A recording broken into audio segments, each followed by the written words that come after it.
Yo, what is up, guys? Delboy here.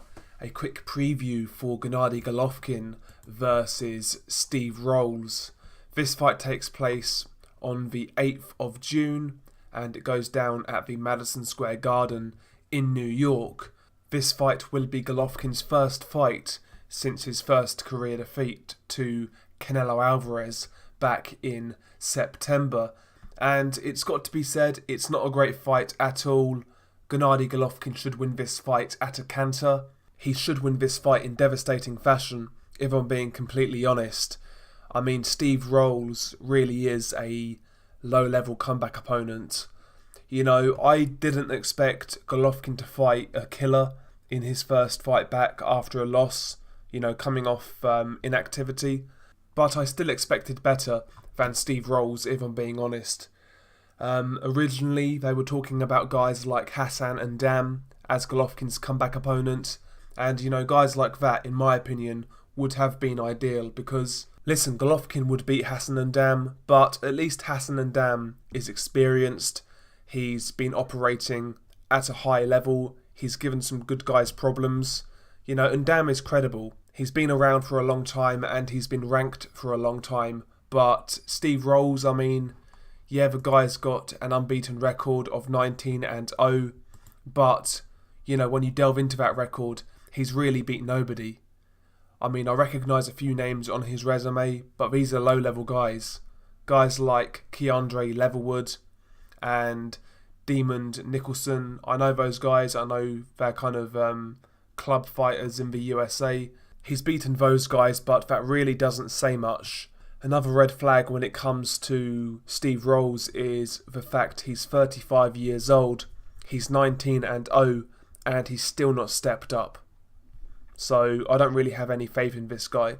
I've got to confess, I've not really seen too much of him. What I have seen, he looks very basic, and I've actually spoken to a few people who have seen this guy fight, and they tell me he's really not that great, to be honest. So listen, I expect Golovkin to get this guy out of there in quick time fashion, and I'm sure he'll look good doing it.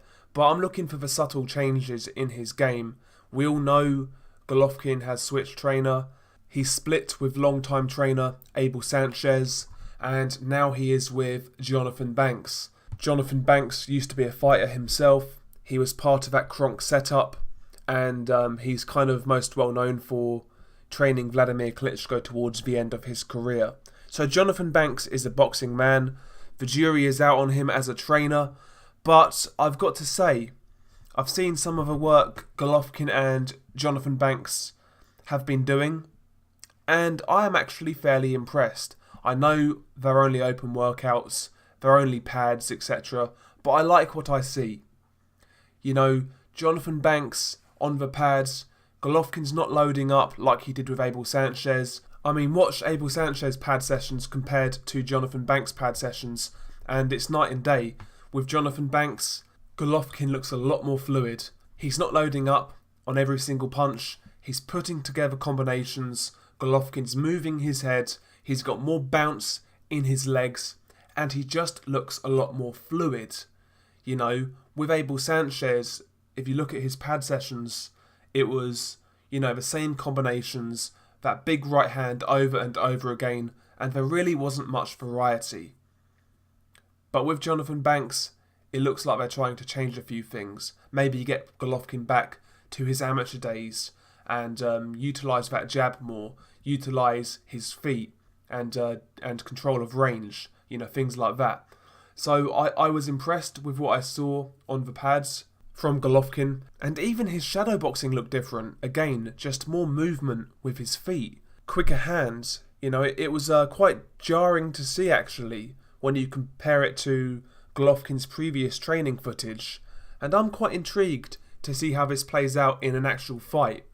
Regardless of how Golovkin fights, I expect him to blast out Steve Rolls, but I am intrigued to see if any of these features we see on pads are implemented in the fight.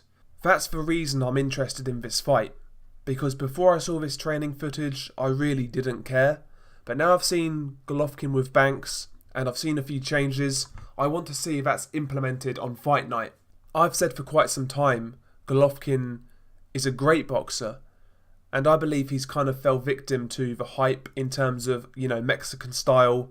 He's only fighting coming forwards these days, where in the past we've seen Golovkin box on the back foot, utilise that jab, keep range. Look at the David Lemieux fight. Go back to his amateur days when he was really on his feet, nice and fluid, moving his head, lovely jab, output, That's what I want to see from Golovkin. I want to see if he can kind of go back to the roots against Steve Rolls. And going forwards, I would be intrigued to see how successful that will be as he approaches the end of his career. But yeah, that's the reason I'm actually kind of intrigued about this fight. How Golovkin looks. Will we see the Jonathan Banks effect, basically?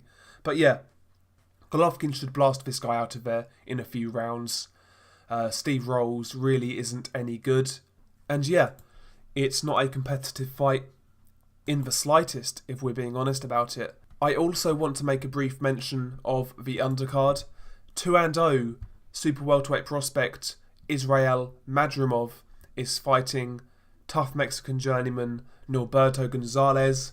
Norberto Gonzalez is 23 wins and 12 defeats. He's very durable. He's been the distance with the likes of Kanat Islam and Erickson Lubin. He's a tough guy who comes to fight, and I think it's a good test for Israel Madrimov. I'm a big believer in Israel Madrimov. I think he's a very good prospect. He's 24 years old, coming out of Uzbekistan. Very good amateur background, very heavy-handed. He is really one to watch going forwards. I think he's going to be a problem. In fact, he's been saying he wants to fight Jaime Munguia right now. And I've got to say, if he were to fight Munguia right now, he's got a great chance of beating Munguia. I rate this kid that highly. I think he's a very good prospect. And I'm looking forward to seeing him fight on this undercard. Norberto Gonzalez, yeah, he's a journeyman, but he's a tough guy who comes to fight. He's durable, and actually he has pulled off an upset here and there. So for a 2-0 prospect, Norberto Gonzalez is a good fight, in my opinion. So watch out for Israel Madrimov. Very good prospect, in my opinion. Also on the undercard, there is a super middleweight prospect coming out of Kazakhstan, 14-0, Ali Akhmedov. Akhmedov is a good prospect, in my opinion, and he is going to be taking on fellow prospect Marcus McDaniel. Marcus McDaniel is 15-0, so he's got a good record, but I've got to confess, I've never seen him fight before, but I'm sure he'll go in there with ambition. I think Akhmedov is a very good prospect. He comes from Kazakhstan, and he's got an aggressive style. He applies pressure well. I enjoy the way he sets up his work with his jab. He's a hard puncher. And yeah, I think he's a very good prospect. I believe he's also done a lot of work in the Mayweather gym, so he's getting good sparring. He's still fairly young. I believe he's 23 years old. Ali Akhmedov, a good prospect, one to watch out for, and he's in there with another unbeaten guy, so that could be a good fight. Watch out for Ali Akhmedov. Another super welterweight prospect on the card, Charles Conwell. He is fighting Courtney Pennington. I guess that's a decent little step up. Pennington is a decent domestic fighter in the United States, but I think Charles Conwell should win that fight. Conwell, from what I've seen of him, looks fairly impressive, and yeah, I expect him to beat Courtney Pennington. There's also another fight on this card at welterweight between two unbeaten prospects, Brian Cebalo and Bakatier Iyubov. They're both unbeaten, so that could be decent. I've not seen either one of those guys fight, so we'll see with that one. But yeah, the card's got a few decent prospects on it. The main event is poor, but I am looking forward to seeing Israel Madrimov, Ali Akhmedov and Charles Conwell. I think all three of those guys are good prospects, so keep your eye out for those guys. I rate all three fairly highly, especially Madrimov. I think he's very good. But yeah, that's my preview for this card. If you enjoyed the video, hit those thumbs up or drop me a sub. But yeah, hope you guys enjoyed it. Share your thoughts below. I'm interested to hear what you guys have to say about this card, about Golovkin's new training regime, and yeah, about the prospects on the undercard. Share your thoughts below. Peace.